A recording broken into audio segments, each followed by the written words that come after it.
인생은 전설 채널에 오신 것을 환영합니다. 오늘 이야기 바로 시작합니다. 사람들은 늘 수연을 부러워했다. 어떻게 그렇게 다 다졌어? 남편도 잘생겼지. 돈 많지. 애들 똑똑하지. 집은 또 어쩜 그리 근사해. 입꼬리를 올려 보이며 수연은 대답했다. 그냥 운이 좋았지. 그 순간마다 수연의 속은 조용히 가라앉았다. 입술에 올라간 미소는 습관이었고 대답은 훈련된 자동응답기 같았다. 그런 말들을 듣는 것도 대꾸하는 것도 더는 아무런 감정이 일지 않았다. 그러니까 오래전부터 이미 그랬다. 그들의 말처럼 남편 민석은 훌륭했다. 겉으로는 재벌가와 맞선 끝에 결혼한 지도 어느덧 17년. 결혼 초엔 다들 정략 결혼이라도 좋겠다며 농담 반, 진심 반의 시선을 던졌다. 수연은 처음엔 기대도 했었다. 언젠간 진짜 부부처럼 서로를 이해하고 가끔은 웃으며 밥을 먹을 수 있을 거라고. 그러나 민석은 일로 가득 찬 삶을 살았고 수연은 그 삶에 스스로를 맞추는 법을 배워야 했다. 둘만의 식사는 늘 침묵이었다. 예전엔 괜히 대화를 이끌어 보려 이런저런 이야기를 꺼냈지만 민석은 고개만 끄덕이거나 가끔 핸드폰을 집어들었다.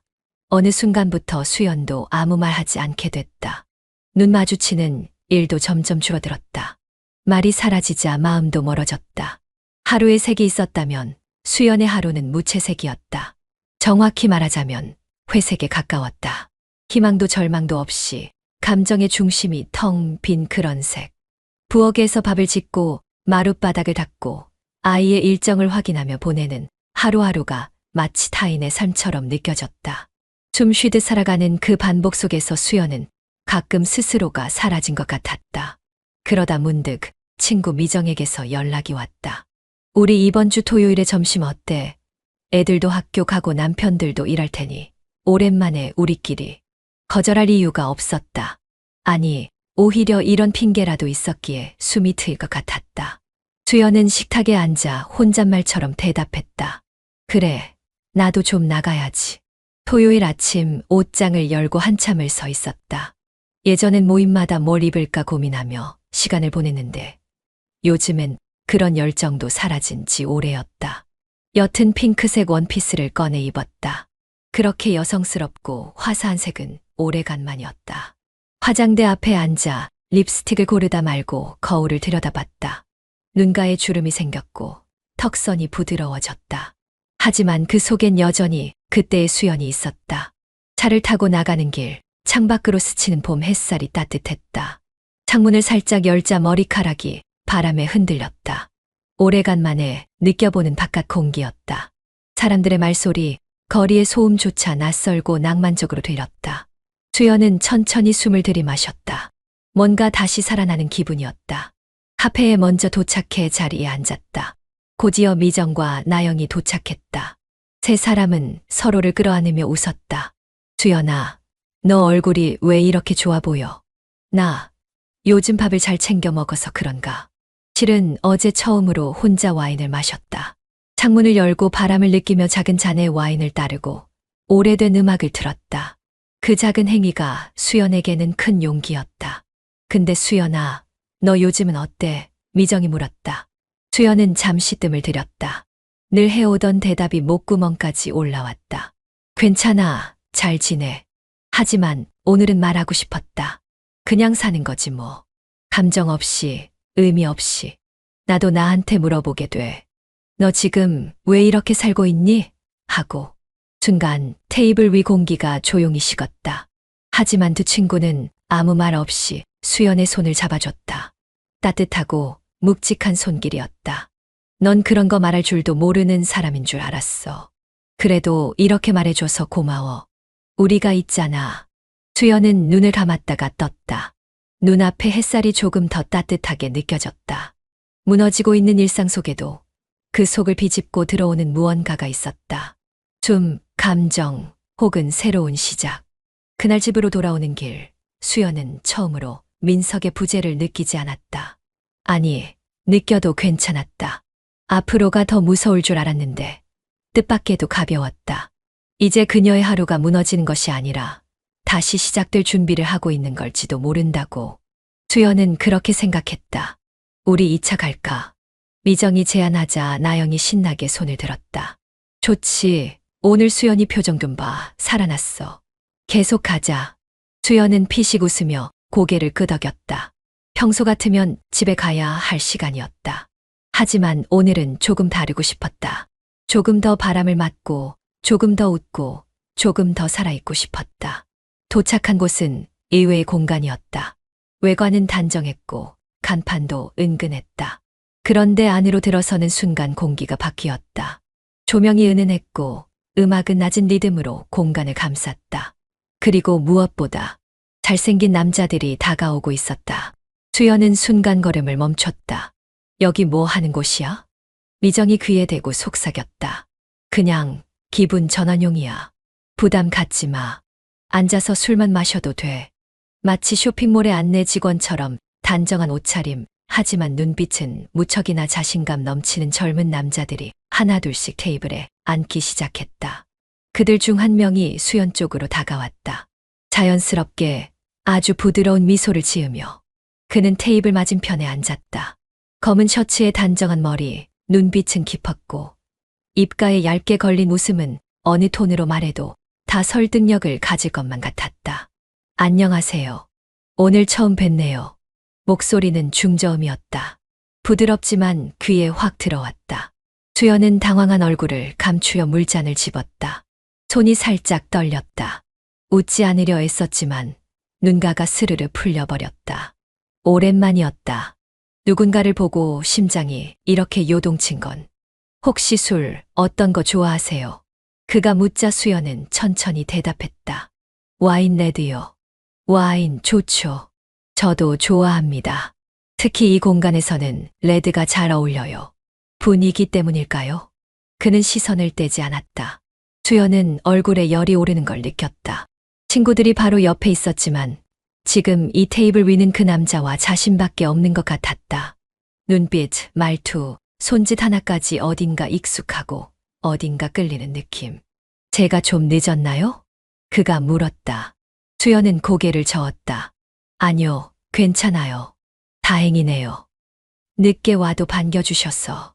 그 말에 수연은 피식 웃고 말았다. 민석에게선 단 한 번도 들을 수 없었던 농담. 짓궂지만 불쾌하지 않은 말투. 시선은 따뜻하고 자세는 자연스러웠다. 무엇보다 그 눈빛 안엔 관심이 있었다.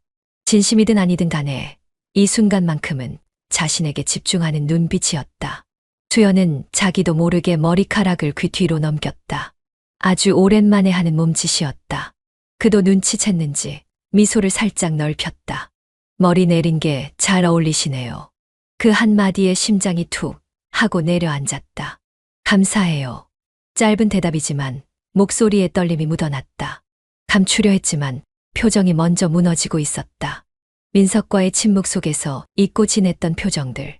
지금 이 낯선 남자 앞에서 차오르고 있었다. 옆 테이블에서 미정이 눈치를 채고 피식 웃었다. 수연이 얼굴 빨개졌는데 나영도 맞장구 쳤다. 그러게 무슨 얘기했길래. 수연은 괜히 물컵을 다시 들었다. 그냥 와인 얘기했어. 친구들의 시선은 장난스럽고 따뜻했다. 그들은 모두 알고 있었다. 수연의 공허했던 지난 시간들, 혼잣말 같은 일상들. 그러니 오늘만큼은 그녀의 흔들림이 낯설지 않았다. 남자는 와인을 따라주며 물었다. 오늘 하루는 즐거우셨어요? 수연은 고개를 살짝 끄덕였다. 생각보다 많이요. 그가 미소 지었다.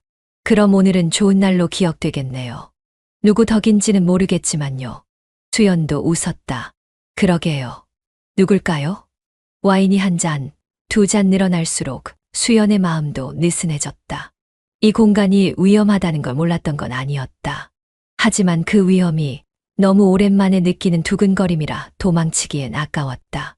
그는 무례하지 않았고 그 어떤 제안도 하지 않았다. 다만 눈빛과 말투로 수연의 감정선을 건드렸다. 아주 천천히 조심스럽게 그리고 확실하게. 술잔이 하나둘 비워질수록 공간은 흐릿해졌다.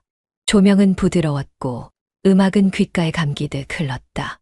수연은 잔을 기울였다. 입안 가득 퍼지는 와인의 쌉싸름한 향이 묘하게 위로처럼 느껴졌다. 시선이 자연스럽게 맞은편의 남자로 향했다. 그는 여전히 그녀를 바라보고 있었다. 끊임없이 깊이. 괜찮으세요? 그가 낮은 목소리로 물었다. 수연은 미소를 지으며 고개를 끄덕였다. 네, 오늘 좋네요. 말을 하면서도 자신이 이런 말을 하게 될 줄 몰랐다. 오랜만이었다. 누군가에게 이렇게 솔직해지는 게. 남자는 와인을 천천히 한 모금 마셨다. 손끝이 유난히 단정했고 그 작은 움직임에도 여유가 배어 있었다. 수연은 그가 신경 쓰였다. 아니, 그 이상이었다. 이 남자는 위험했다. 너무 부드러웠고 너무 익숙했다. 오랫동안 메말랐던 감각을 깨우듯 그의 눈빛과 말투는 수연의 감정을 건드리고 있었다. 조금만 더 그러다 보면 이 감정은 걷잡을 수 없게 될 것 같았다. 그때였다. 남자가 문득 의미심장한 미소를 지으며 입을 열었다. 오늘 더 있고 싶어요? 순간 공기가 바뀌었다. 수연은 술잔을 들고 있던 손을 멈췄다. 그의 질문은 직설적이지 않았다. 하지만 그 속엔 이미 많은 의미가 담겨 있었다. 이 순간 선택은 그녀에게 있었다. 아무 말 없이 자리에서 일어나면 이 감정은 단순한 흔들림으로 끝날 것이다. 하지만 이미 답은 정해져 있었다. 수연의 가슴이 빠르게 뛰기 시작했다. 친구들은 이미 취기가 올라 장난을 치고 있었고 주위는 그들의 웃음소리로 가득했다. 하지만 이 공간에서, 이 자리에서 지금 이 순간은 오직 두 사람만의 것이었다. 그는 무리하지 않았다. 수연이 대답을 망설이는 순간에도 여전히 여유로운 표정을 짓고 있었다. 마치 당신이 선택하면 돼요라고 말하는 듯한 표정. 그 시선이 더욱 위험했다. 잠시 침묵이 흘렀다. 그리고 네. 입 밖으로 나온 목소리는 너무 작았다. 하지만 그것만으로 충분했다. 남자의 미소가 깊어졌다. 그는 자리에서 일어나 수연을 향해 손을 내밀었다. 아주 자연스럽게, 마치 오래전부터 이 순간을 기다려온 사람처럼. 수연은 그의 손을 보았다. 그리고 잡았다. 차 안에서는 말이 없었다. 창밖으로 불빛들이 빠르게 스쳐 지나갔다. 도심의 야경이 차창에 반사되었다. 두 손을 무릎 위에 올린 채 수연은 몰래 심호흡을 했다. 지금 이 선택이 무슨 의미인지 알고 있었다. 하지만 이상하게도 후회가 없었다. 오히려 이 순간이 너무 생생하게 느껴졌다. 얼마만일까 누군가와 함께 있는 것이, 이렇게 떨리고 긴장되는 기분이 드는 것이. 그리고 곧 차가 멈췄다. 수연은 조심스럽게 차에서 내렸다. 눈앞엔 낯선 호텔이 있었다. 거대한 규모는 아니었지만 조용하고 고급스러운 분위기였다. 문 앞에서 남자가 먼저 한 발짝 다가왔다. 그가 손을 내밀었다. 이번에도 수연은 망설이지 않았다. 방 안으로 들어서자 문이 부드럽게 닫혔다. 조명이 은은하게 공간을 채웠다. 크지 않은 방, 창문 너머엔 도시의 불빛들이 흐릿하게 번지고 있었다. 숨소리조차 크게 들릴 것 같은 정막 속에서 수연은 천천히 돌아섰다. 남자가 그녀를 보고 있었다. 한 걸음 다가왔다. 그리고 다시 한 걸음. 거리는 점점 좁혀졌다. 그 순간 머릿속이 하얘졌다. 모든 생각이 멈췄다. 입술이 가까워졌다. 그리고 더 이상 돌아갈 수 없었다. 처음은 실수라고 생각했다. 정신을 차린 건 아침이 밝아올 무렵이었다. 창밖엔 희미한 새벽빛이 번지고 있었고 방 안은 고요했다. 수연은 조심스럽게 눈을 떴다. 낯선 공간, 낯선 침대, 그리고 곁에 누워있는 남자. 숨이 멎는 것 같았다. 어젯밤의 일들이 파도처럼 밀려왔다. 감각이 생생하게 남아있었다. 그의 손길, 귓가에 스치던 낮은 목소리, 흔들리던 숨소리. 무슨 짓을 한 거야? 수연은 천천히 몸을 일으켰다. 그리고 남자를 바라보았다.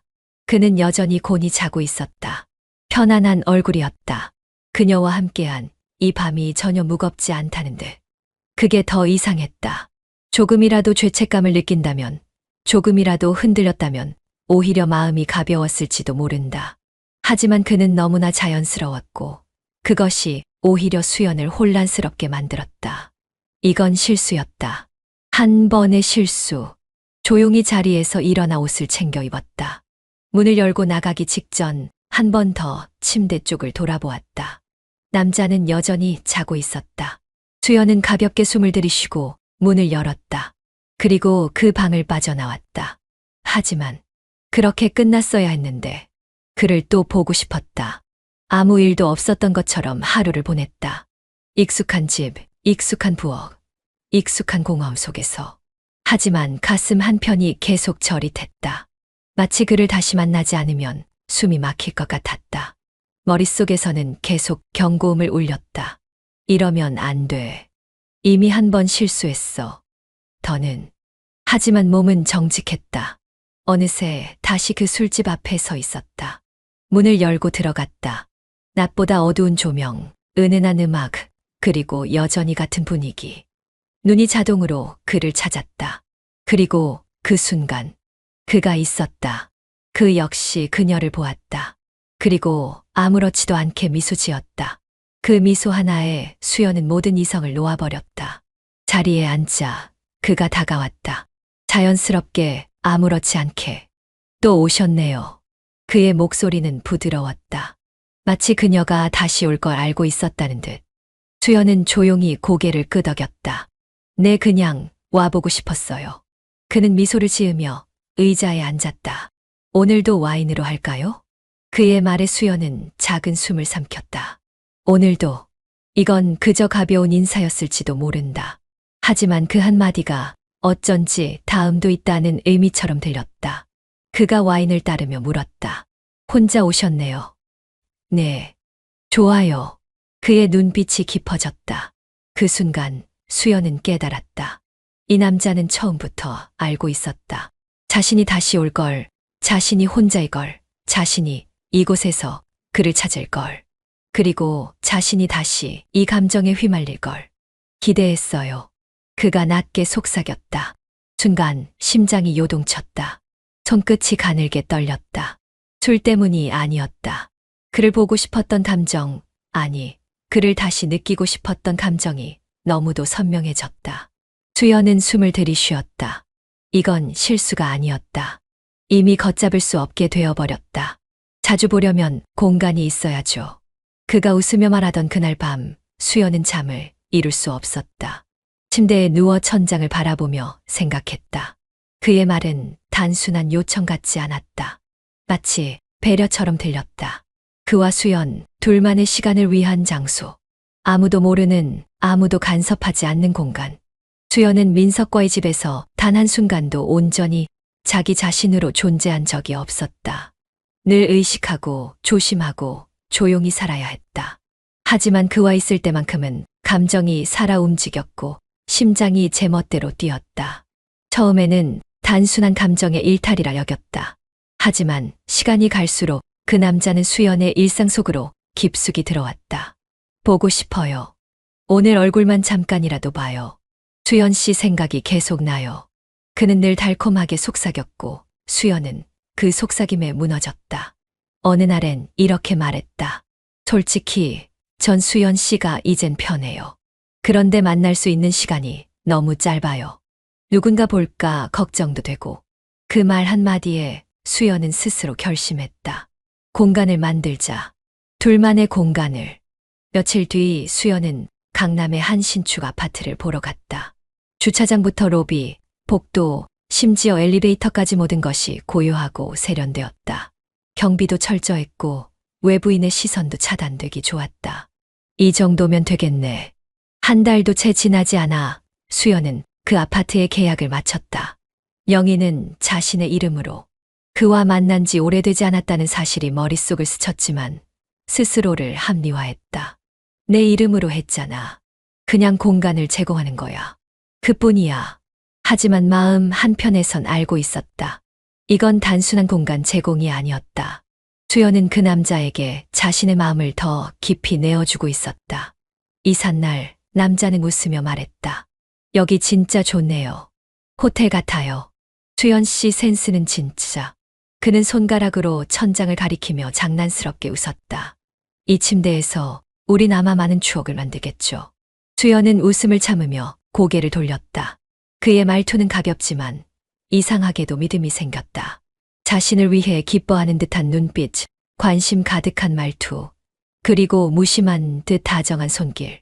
그날부터 강남의 그 아파트는 그와 수연만의 비밀 장소가 되었다. 하루 종일 생각나면 문자를 보냈다. 지금 올 수 있어요? 보고 싶어요. 조용히 혼자 있고 싶어요. 거기서 그는 대부분의 연락에 답했다.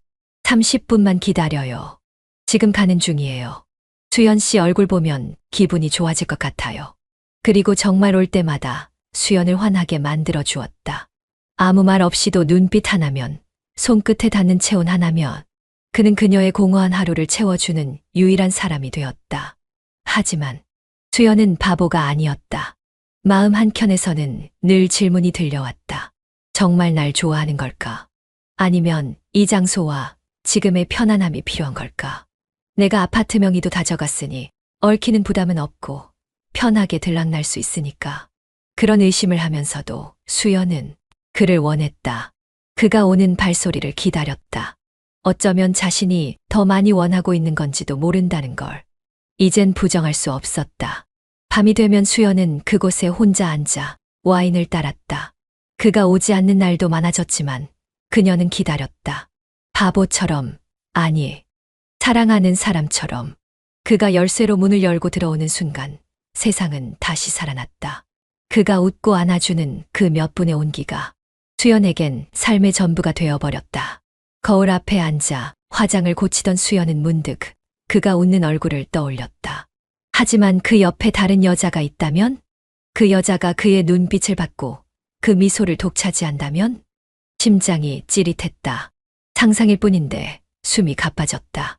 처음 그를 만났을 땐 아무런 기대도 없었다. 그저 잠깐 현실을 잊고 싶었던 순간. 그가 다가왔고 수연은 스스로 무너져줬다. 그리고 그 이후 그의 웃음에, 손길에, 목소리에 점점 빠져들었다. 그런데 요즘 자꾸 이런 상상이 떠오른다.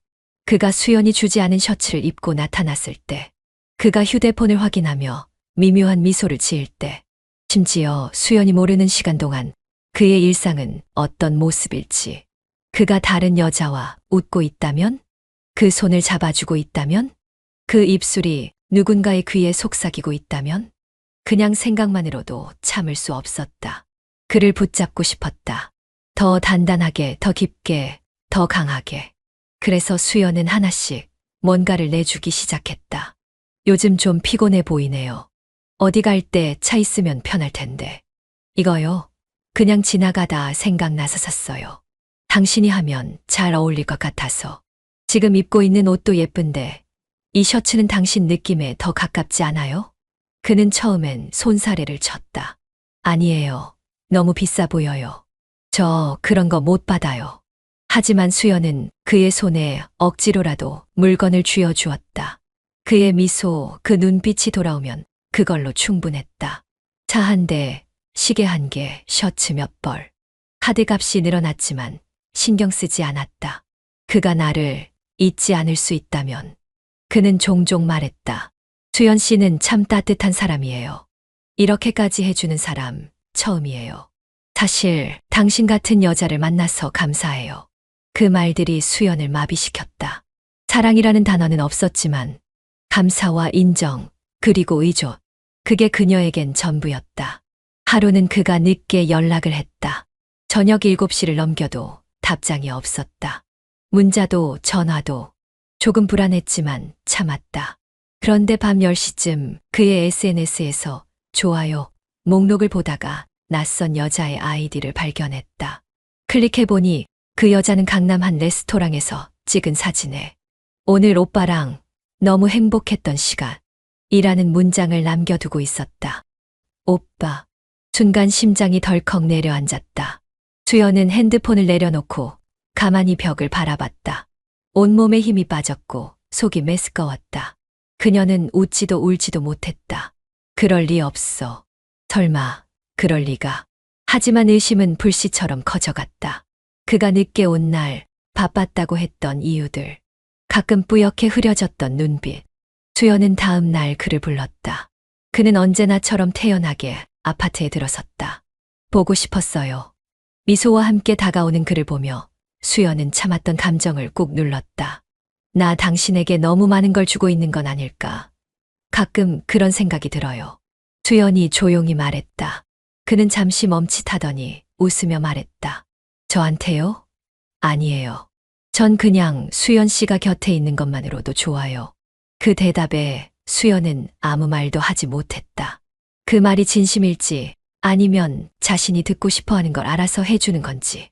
어느 쪽이든 이미 수연은 그 안에 갇혀 있었다. 이건 사랑일까? 아니면 중독일까? 점점 무너지는 자신을 보며 수연은 천천히 고개를 숙였다. 그리고도 그가 손을 잡아주는 순간 모든 의심은 사라졌다. 차가 있었으면 좋겠어요. 그가 조심스럽게 말을 꺼냈을 땐 이미 수연은 예감하고 있었다. 그의 말투, 눈빛 그리고 미묘한 손끝의 주저함까지 그건 요청이었다. 부탁이 아니라 다음 단계로 넘어가기 위한 신호. 그는 말했다. 아니에요. 꼭 필요하다는 건 아니에요. 그냥 요즘 대중교통 타고 다니는 게 너무 지치기도 하고 수연 씨랑 있을 때처럼 편한 공간이 하나 더 있으면 좋겠다는 생각이 들어서요. 수연은 가만히 그를 바라봤다. 차가 필요한 게 아니라 그는 지금 수연의 마음을 더 밀어보고 있었다. 무슨 차 좋아해요? 수연의 입에서 나온 질문은 의외로 담담했다. 그는 눈을 반짝였다. 진짜요? 진짜 물어보시는 거예요? 응. 필요하다면 알아볼게. 그 순간 남자의 미소는 반사적으로 퍼졌다. 감사하다는 말보다 먼저 나온 건 그럼 SUV는 어때요? 좀 튼튼한 걸로. 나는 구체적인 모델 얘기였다. 수연은 돈이 많았다. 생각보다 훨씬. 결혼 후 몇 년 만에 민석은 그녀에게 일정 자산을 넘겨줬고 그걸 기반으로 시작한 투자는 그녀에게 상당한 이익을 안겨주었다. 부동산, 주식, 그리고 사람을 잘 읽는 감각. 그녀는 부자였다. 단지 겉으로 드러내지 않았을 뿐. 그래서 남자가 원하는 정도의 돈, 차, 보석 정도는 줄 수 있었다. 아니, 기꺼이 줄 수 있었다. 단 하나의 조건이 있다면 그가 수연 곁에 있어주는 한. 요즘 좀 힘들어요. 수입도 줄고 알바 같은 거라도 해야 하나 싶어요. 그가 말을 흐리며 손등으로 이마를 문질렀다. 수연은 이미 다 알고 있었다. 그가 일부러 약한 모습을 보이려 한다는 것. 눈빛은 여전히 여유로웠고 말투에는 계산된 여지가 있었다. 그럼에도 수연은 물었다. 얼마가 필요해요? 그는 조금 놀란 표정으로 고개를 들더니 곧 작게 웃으며 대답했다. 진짜 너무 고맙네요. 부담 주고 싶지 않은데 한 1,000만 원 정도만 도와주실 수 있을까요? 1,000만 원. 수연의 통장 안에서는 그저 숫자 하나였다. 그녀는 천천히 고개를 끄덕였다. 알겠어요. 내일 보내줄게요. 그는 감동한 듯 그녀의 손을 잡았다. 진짜 내가 이런 말 해도 될지 모르겠는데 수연 씨 없었으면 진짜 무너졌을 거예요. 그리고 난 진짜 수연 씨를 사랑해요. 그 말, 그 5글자. 사랑해요. 수연은 그 순간을 오래도록 가슴에 묻어두고 싶었다. 의심도 했고 혼란스럽기도 했지만 그의 눈빛과 손끝의 온기만큼은 진심이라고 믿고 싶었다. 그래서 그가 요구할 때마다 수연은 지갑을 열었다. 명품 브랜드의 재킷, 고급 시계, 심지어 그가 사고 싶다고 흘려 말한 스마트 기기까지. 그녀는 미리 준비해 두었다. 마치 그의 마음을 놓치지 않기 위해 끊임없이 무언가를 내어주는 여인처럼. 가끔 거울 앞에 앉아 수연은 생각했다. 나는 지금 그를 사랑하고 있는 걸까? 아니면 그 사랑이 필요한 걸까? 민석과의 결혼 생활은 늘 안정적이었다. 감정 없이도 살 수 있다는 걸 배웠고, 사람은 사랑 없이도 사라진다는 것도 익혔다. 하지만 이 남자와 함께하는 지금은 사랑이 아니면 설명할 수 없는 감정들이 수연을 흔들고 있었다. 그가 나를 정말 사랑하고 있을까? 아니면 내가 주는 것들이 그의 마음을 사로잡고 있는 걸까? 하지만 수연은 그 대답을 알고 싶지 않았다. 그가 지금 이 순간 자신의 곁에만 있어준다면 그걸로 충분했다. 밤이 깊어지고 남자가 옆에서 잤다. 수연은 천천히 그의 얼굴을 바라보았다. 그가 편안하게 숨을 쉬는 모습, 가끔 미세하게 꿈틀이는 입꼬리, 모든 게 아름다웠다. 사랑이라고 믿고 싶다. 그래야 내가 계속 이 모든 걸 줄 수 있으니까. 수연은 그의 손끝을 살며시 감쌌다. 그리고 속으로 조용히 중얼거렸다. 날 사랑한다고 말해줘. 내가 믿을 수 있을 만큼만이라도. 민석은 아무 말도 하지 않았다. 늘 그랬듯 조용히 식사를 하고 고개를 끄덕이며 출근했다. 말수가 적은 건 결혼 초부터 그랬기에 수연은 그 침묵이 익숙했다. 오늘 저녁에 나가서 식사할까요? 수연이 조심스럽게 물어봤지만 민석은 조용히 수저를 놓으며 말했다. 오늘은 약속이 있어서요. 그리고는 자리에서 일어나 넥타이를 고쳐 맸다. 그 모습이 너무 자연스러워 수연은 마음을 놓았다. 몰랐구나. 여전히 아무것도 모르는 거야. 강남 아파트, 남자의 시계, 차, 명품 옷들. 그 모든 흔적은 집 밖에서 벌어진 일이었고 민석은 관심 없는 사람처럼 보였다. 하지만 수연은 몰랐다. 민석은 모든 걸 알고 있었다. 2달 전, 민석의 비서가 조심스럽게 보고서를 내밀었다. 회장님, 따로 확인하실 게 있다고 해서 정리해 두었습니다. 민석은 별말 없이 그 파일을 넘겼다. 아내의 외출 기록, 카드 사용 내역, 차량 이동 경로, 심지어 강남 아파트 매매 계약서까지. 모든 게 깔끔하게 정리되어 있었다. 그는 아무런 감정도 없이 페이지를 넘겼다. 사진 몇 장이 첨부되어 있었고 그 속엔 낯선 남자와 웃고 있는 수연의 얼굴이 있었다. 민석은 사진을 오래 보지 않았다. 대신 조용히 책상 서랍을 열고 파일을 넣었다. 그날 저녁 수연은 민석의 얼굴을 바라보며 말했다. 당신 요즘도 바쁘죠? 민석은 피식 웃었다. 늘 똑같아요. 바쁘지 않으면 살아남을 수 없으니까. 그 웃음 속엔 아무런 따뜻함도 없었다. 이미 그의 눈엔 계산이 자리 잡고 있었다. 민석은 철저했다. 감정으로 움직이는 사람이 아니었다. 수연과의 결혼도 사랑이 아닌 계획이었고 함께 살아온 17년 동안 그는 단 한 번도 무방비였던 적이 없었다. 그는 알고 있었다. 사람은 감정에 지배당하는 순간 약해진다는 걸. 그래서 그는 침묵을 선택했다. 수연의 일탈, 그 젊은 남자, 감정의 휘청이 모든 걸 차분히 지켜보며 기록하고 모으고 정리하고 있었다. 수연은 여전히 착각하고 있었다. 민석은 무관심해. 우리 사이엔 아무것도 없잖아. 그래서 나도 이제 내 삶을 찾는 거야. 그녀는 가끔 아파트에서 남자와 와인을 마시며 민석을 생각했다. 당신은 날 몰라. 당신은 내가 어떤 외로움 속에 살아왔는지 모를 거야. 하지만 민석은 알고 있었다. 그녀의 외로움도 일탈도 충동도. 그는 다만 그 타이밍을 기다리고 있었다.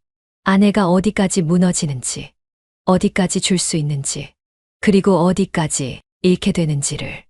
민석의 서재 안엔 이미 정리된 자료 파일이 3건이나 쌓여 있었다.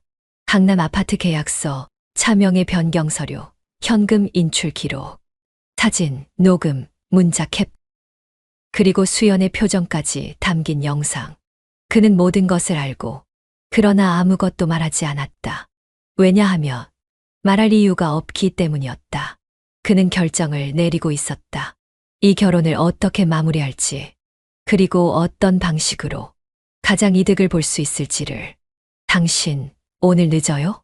수연이 문 앞에서 물었을 때 민석은 살짝 미소 지었다. 응. 좀 더 정리해야 할 일이 있어서. 수연은 그 미소에 잠시 머뭇했다. 왠지 모르게 그 미소가 차갑게 느껴졌다. 그리고 그날 밤, 민석은 서재에서 혼자 노트북을 열고 화면 속 어떤 남자의 얼굴을 한참 바라봤다. 카메라 속 남자와 수연이 웃고 있었다. 소리 없이 웃는 장면. 하지만 민석의 눈엔 그 장면이 한없이 소란스러웠다. 그는 웃었다. 느리게, 조용하게. 그 웃음 뒤엔 날카로운 칼날이 숨어 있었다. 우린 처음부터 사랑하지 않았다. 처음 만났을 때 민석은 딱딱한 표정으로 명함을 건넸다. 수연 역시 웃지 않았다. 그저 잘 부탁드립니다. 란 인사만 오갔다. 그 만남은 계약이었다. 사랑이 아닌 조건, 감정이 아닌 합의. 수연의 아버지는 수년 전부터 민석의 가문과 관계를 다져왔고 그 결실로 이 결혼이 성사됐다. 기업과 기업, 이름과 이름, 이익과 이익. 모든 게 정확하게 짜인 퍼즐 같았다. 그리고 수연은 그 퍼즐 한 조각이었다. 신혼여행도 간단했다. 하와이의 고급 리조트였지만 함께 찍은 사진은 2장뿐이었다. 한 장은 호텔 로비, 다른 한 장은 바다를 등지고 찍은 단체 사진. 그마저도 각자 따로 서 있었다. 그 이후로도 민석은 줄곧 바빴고 수연은 그 바쁜 틈에서 스스로를 단련시켰다. 의전, 접대, 행사, 이미지 관리. 처음엔 낯설었지만 시간이 지나며 그녀는 기업의 아내 역할에 익숙해졌다. 감정은 없었지만 안정은 있었다. 어느 순간 수연은 생각했다. 이런 삶도 나쁘지 않다. 아예 기대를 지우면 실망도 없으니까. 그러나 인간은 욕망 없이 살아갈 수 없다. 무채색 같은 삶을 오래 견딘 끝에 수연은 작고 따뜻한 감정을 원하게 됐다. 그것이 그 남자였다. 처음엔 실수였다. 그 다음은 흔들림이었다. 그리고 이젠 중독이었다.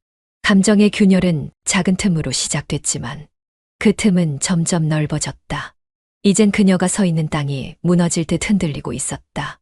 하지만 이상하게도 그렇게 흔들리면서도 자유로웠다. 아무도 모르게 누군가를 기다리고 몰래 메시지를 보내고 춤추겨 사랑을 나누는 그 순간들. 그것이 수연에겐 오직 자신만의 진짜 인생처럼 느껴졌다.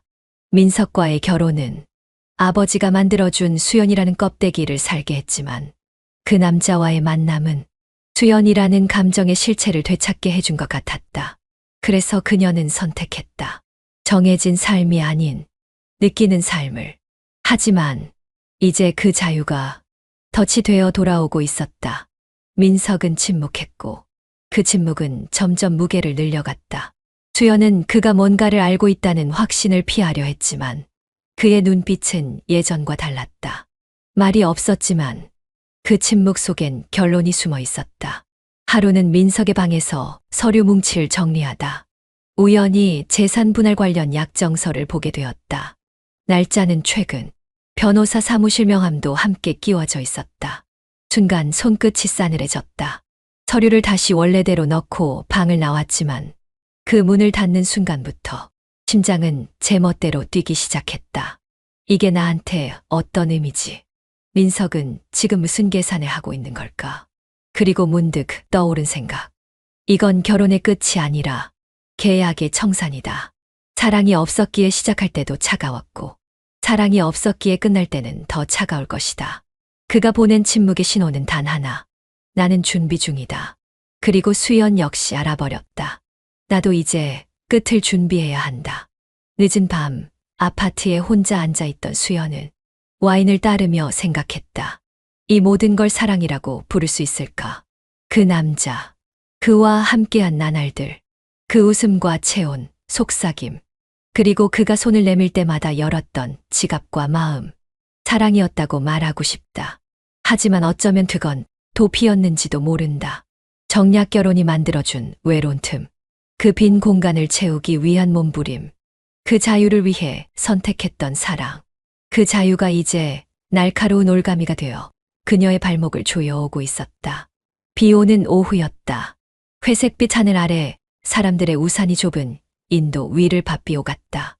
수연은 우산을 접지도 않은 채 강남 아파트 입구로 들어섰다. 방문 예정은 없었다. 그저 보고 싶었다. 하루 종일 답장이 없는 그의 문자에 마음이 불편했고 왠지 모르게 불안감이 자꾸만 커졌다. 그냥 잠깐 얼굴만 보고 그가 잘 지내는지만 확인하고 돌아가자. 자신에게 그렇게 말하며 수연은 엘리베이터 버튼을 눌렀다. 익숙한 18층. 문 앞에 서자 속으로 조용히 숨을 들이쉬었다. 삑. 문이 열렸다. 그리고 그 순간 그의 웃음소리가 들렸다. 처음엔 낯설지 않았다. 익숙한 웃음. 어느 날은 그 웃음 하나의 하루가 다 환해졌고 어느 날은 그 웃음 하나에 마음이 뒤흔들렸다. 하지만 곧이어 낯선 여자의 목소리가 들려왔다. 오빠, 진짜 웃기다니까. 왜 그렇게 말했어? 그리고 베개가 부딪히는 소리, 이불이 스치는 소리, 낮고 은밀한 웃음소리. 수연은 문손잡이를 꼭 쥔 채 한 걸음 안으로 들어섰다. 현관에서 거실까지는 단 몇 걸음.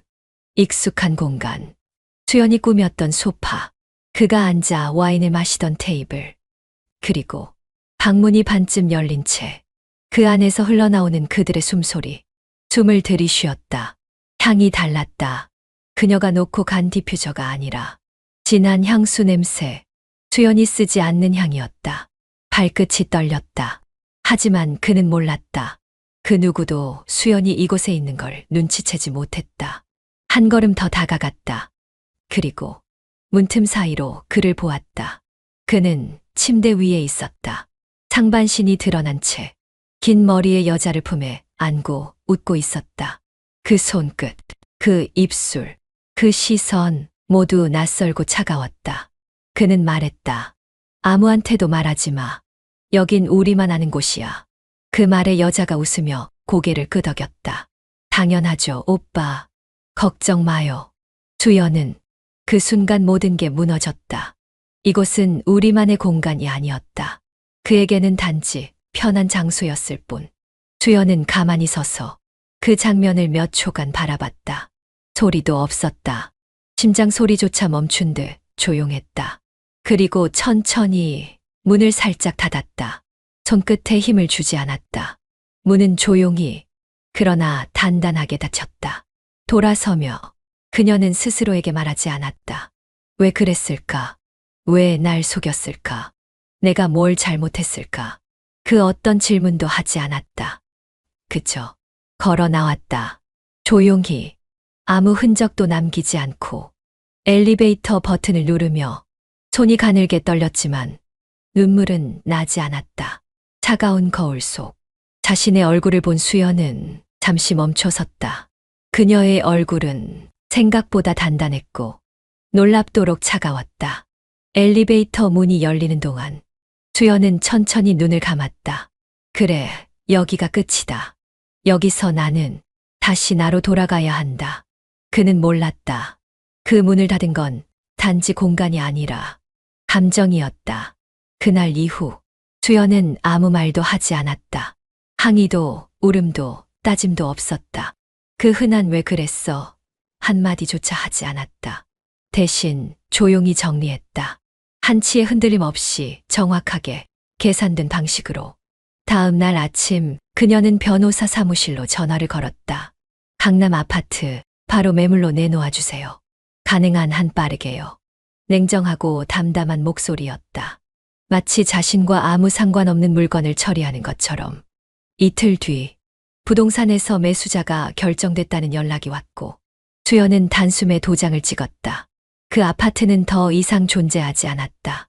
그 남자와의 기억도 함께 사라졌다. 며칠 후 남자는 평소처럼 아파트로 향했다. 비밀번호를 눌렀지만 삐삐삐삐 문은 열리지 않았다. 다시 한번 눌러봤다. 역시나 삐삐삐삐. 그는 어리둥절한 표정으로 핸드폰을 꺼내 수연에게 전화를 걸었다. 신호음조차 가지 않았다. 차단. 문자도 톡도 모두 위로 남아 있었다. 읽히지 않았고 전달되지도 않았다. 그는 당황하며 근처 카페에 앉아 전화를 반복했다. 그리고 수연의 번호를 저장하지 않은 다른 폰으로 전화를 걸었다. 그 번호 역시 차단. 그 순간 그는 알아차렸다. 모든 게 끝났다는 것을. 그 다음 날 그는 수연이 예전에 보내줬던 카드로 택시비를 결제하려다. 결제 오류 메시지를 받았다. 잠시만요. 다시 한 번만 해보세요. 기사의 말에도 불구하고 그 카드는 더 이상 작동하지 않았다. 뒤늦게 확인해보니 그에게 주어졌던 모든 편의는 정지된 상태였다. 자동차도 견인되어 사라졌고 휴대폰도 요금이 정지되었으며 명품 옷을 살 수 있던 온라인 계정은 폐쇄됐다. 그리고 그가 마음대로 드나들던 그 공간, 그 침대, 그 와인잔, 그 웃음의 장소는 매도 완료. 더 이상 존재하지 않았다. 흔적도 없이. 며칠 후 그는 수연의 사무실까지 찾아갔다. 리셉션 데스크에서 그의 이름을 들은 직원은 잠시 자리를 비운 뒤 돌아와 말했다. 죄송합니다. 수연 대표님은 외부 일정으로 당분간 뵙기 어렵습니다. 아니, 그냥 한 번만 전해주세요. 미안하다고. 부탁입니다. 그는 두 손을 모으며 애원했다.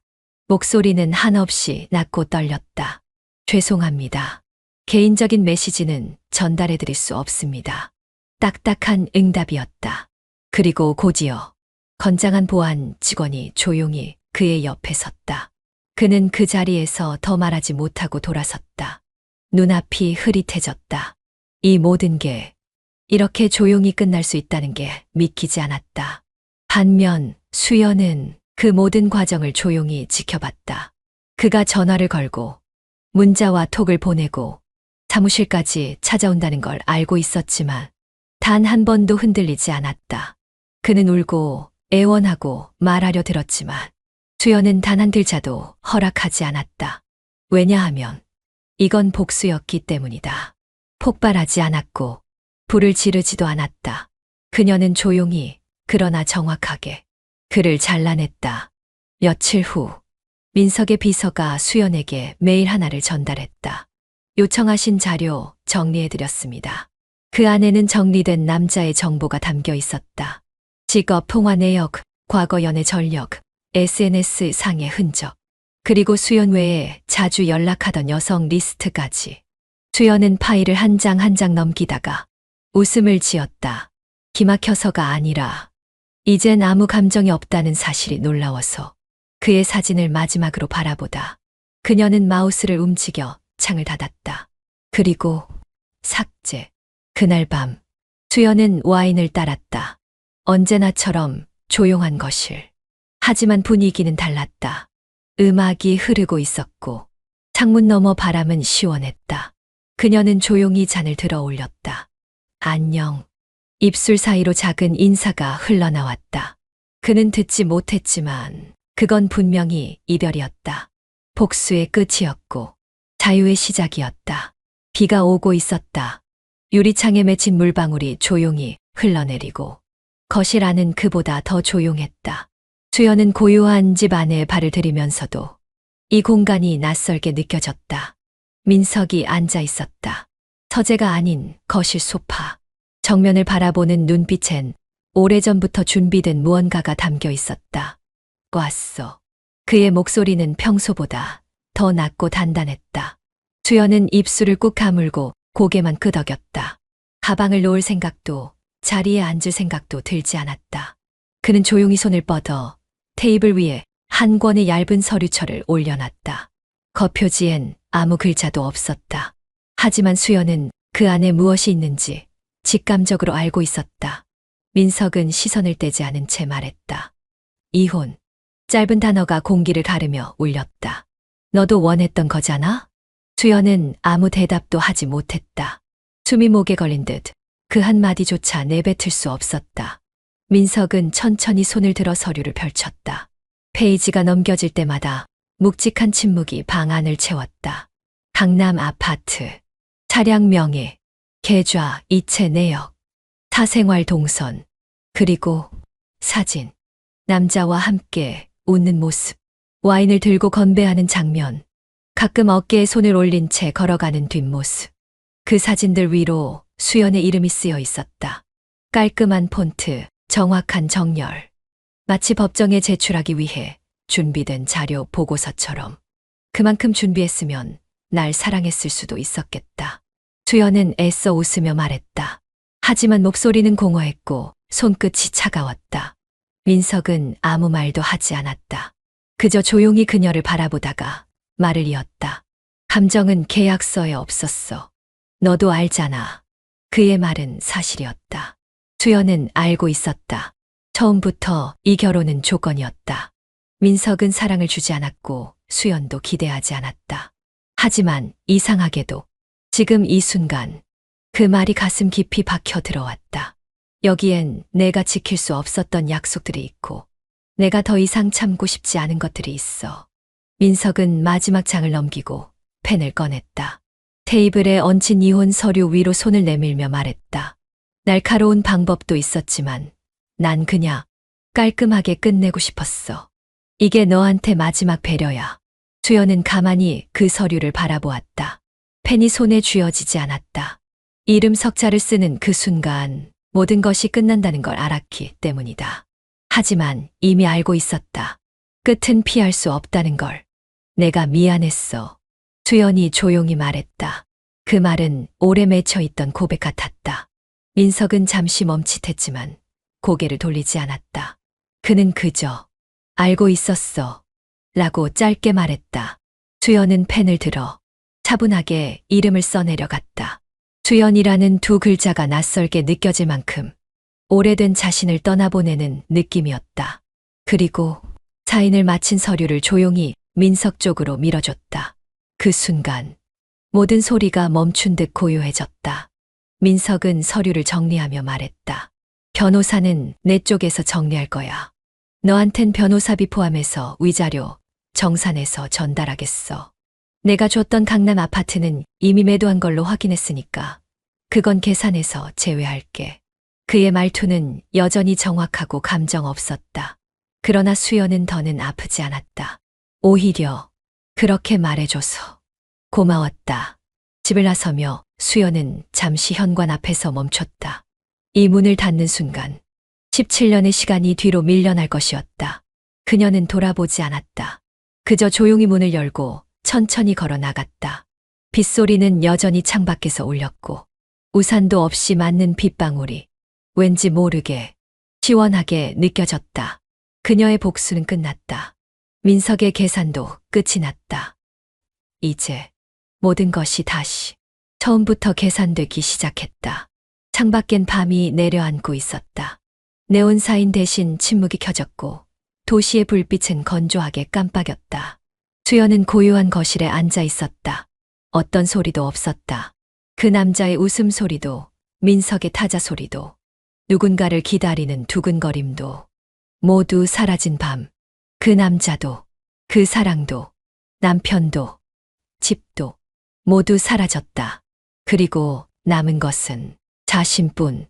와인잔이 놓인 자리는 비어 있었다. 이젠 그 와인을 함께 마실 사람도 없었다. 하지만 이상하게도 수연은 잔을 따르지 않았다. 마시고 싶지 않았다. 그저 멍하니 거실 벽에 걸린 시계를 바라봤다. 새벽 1시 27분. 세상이 가장 조용한 시간. 그리고 수연에게 가장 외로운 시간. 그녀는 노트북을 열어 계좌를 확인했다. 잔액은 여전히 많았다. 투자해 둔 주식도 안정적이었고 부동산 계약금들도 들어오고 있었다. 살아가는데 아무런 문제가 없었다. 필요한 건 모두 가질 수 있었고 하고 싶은 건 언제든 할 수 있었다. 그러나 그럼에도 불구하고 그녀는 느꼈다. 자신이 아무것도 가진 게 없다는 사실을. 사랑은 사라졌고 관계는 무너졌으며 자신이라는 사람마저 낯설게 느껴지는 지금.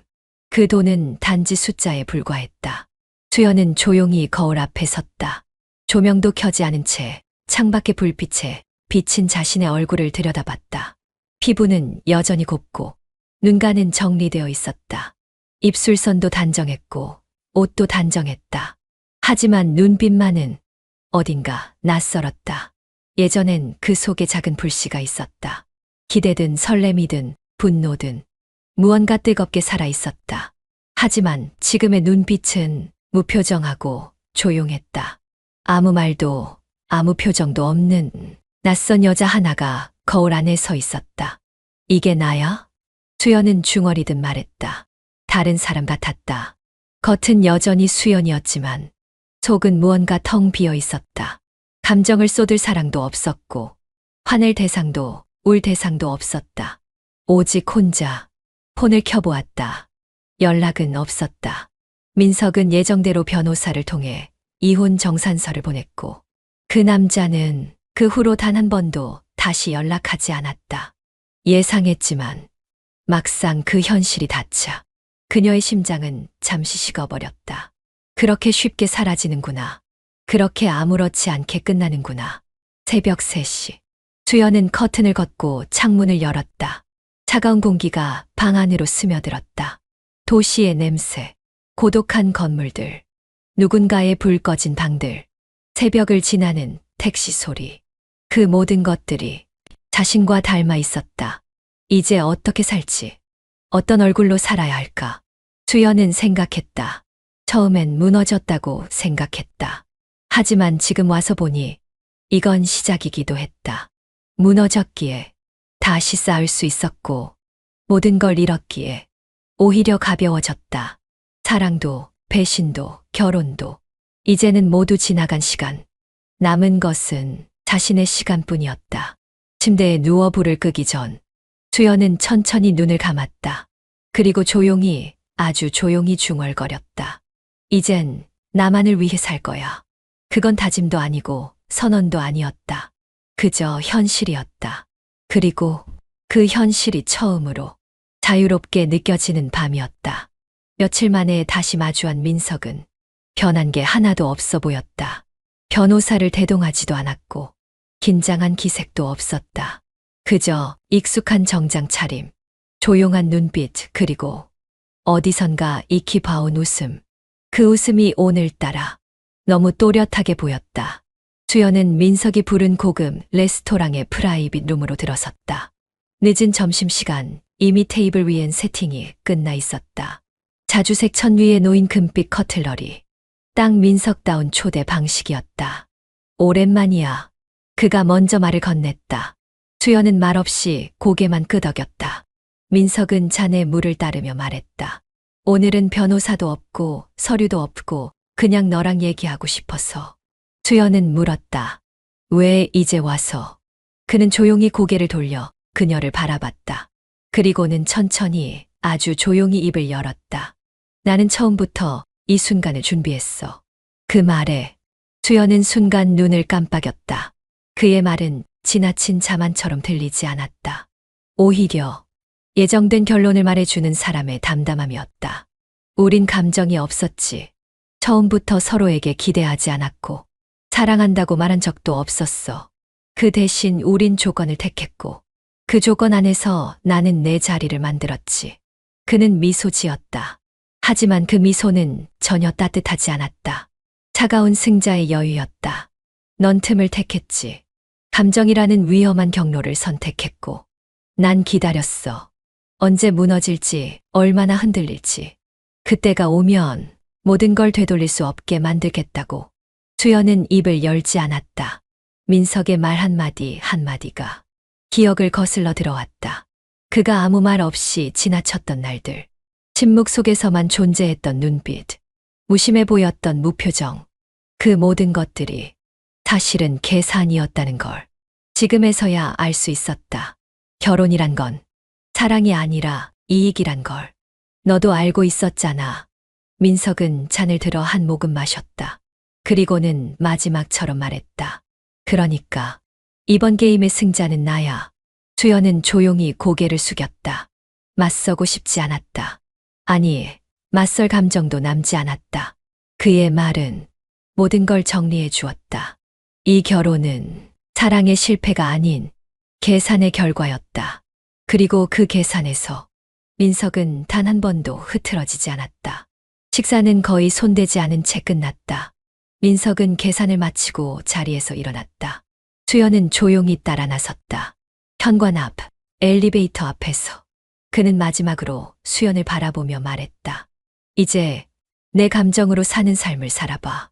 그게 얼마나 외로운지 곧 알게 될 거야. 그 말은 위로가 아니었고 경고도 아니었다. 그저 이긴 자의 작별 인사였다. 수연은 대답하지 않았다. 고개를 들지도 않았다. 그저 조용히 고개를 숙였다. 하지만 그녀의 눈은 그 어느 때보다 또렷하게 떠 있었다. 엘리베이터 문이 닫히고 민석의 뒷모습이 사라진 그 순간 수연은 조용히 돌아서며 마음속으로 말했다. 그래, 당신이 이긴 거야. 이번엔. 하지만 그녀는 알고 있었다. 삶은 한 번의 게임으로 끝나지 않는다. 민석이 승리의 미소를 지은 이 순간은 결국 또 다른 시작점이라는 것을.